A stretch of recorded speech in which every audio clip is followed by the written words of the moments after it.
Thank you very much, Dr. Krishna Kumar, for a very educative lecture. Uh, I would request, is Dr. Krishna Kumar here?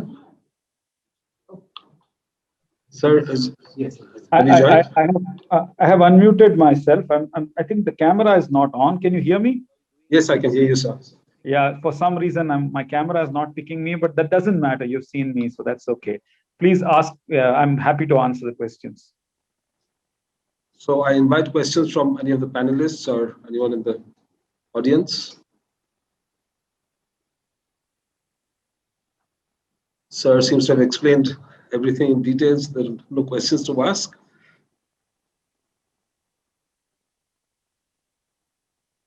Dr. Singhi? I think sir, as usual, has elaborated the importance of sick neonate management.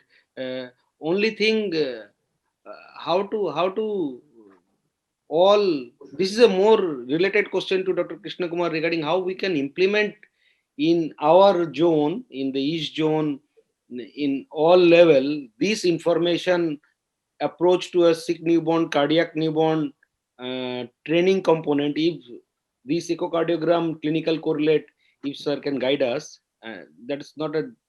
I think it's a difficult job to get done to improve our overall mortality and morbidity in newborn.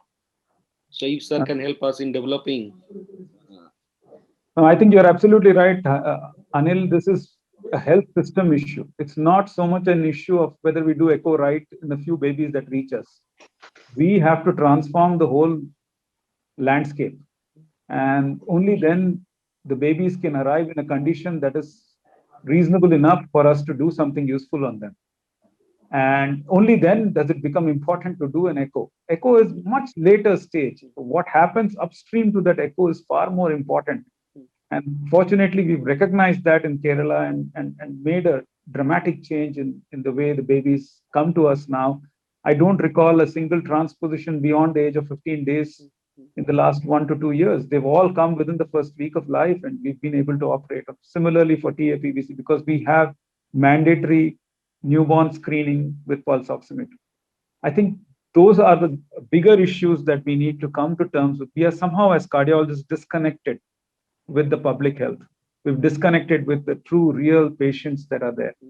And I think echo is important, but I think it's so much more that has to happen upstream that we have to recognize. And that to me is critical to save the lives of newborn. as you tell, sir, the importance of X-ray, ECG, always one sick newborn referred with PH diagnosis, but I was getting an odd view. It was PH. X-ray was not done, and X-ray showed it was a congenital diaphragmatic hernia. Yes, So these basics, if not paid attention to, and absolutely. if we are putting too much importance on echocardiogram without going through your initial slides were so elaboratively and nicely explained, I I think know we'll be I better. moved away from echo quite a bit in this talk. I took Dr. Debadatta's permission to do that because I felt that I have to give that perspective. And that is very important, sir. And thanks that if it comes from you, we'll be all better clinician doing echocardiogram. Sir, Thank you. I have a question. Yes. Thank you, sir, for the wonderful presentation as usual. But, sir, we have a conventional, like in the teaching and all, there is a conventional classification of cyanotic and acyanotic heart disease. Sir, should we stick to that or We like? should abandon it.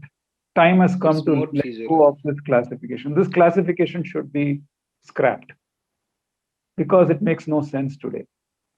Most of the babies you can't identify cyanosis clinically, and the oxygen saturation reveals a large spectrum of possibilities. So you can have babies who are very sick with 92% saturation. They're classified as cyanotic. It doesn't help in any way. Today, we have to classify as babies, newborns, we have to classify on basis of clinical condition. Whom can we salvage? How can we salvage? What are the possibilities? And how do we rescue them? That should be our entire approach. This notion of cyanotic and acyanotic was done in the pre-echo era, in the era where clinical diagnosis was important and they had to make a clinical classification. We are still not able to abandon that. And now we everywhere we try to talk and teach like this. Time has come to change the whole paradigm.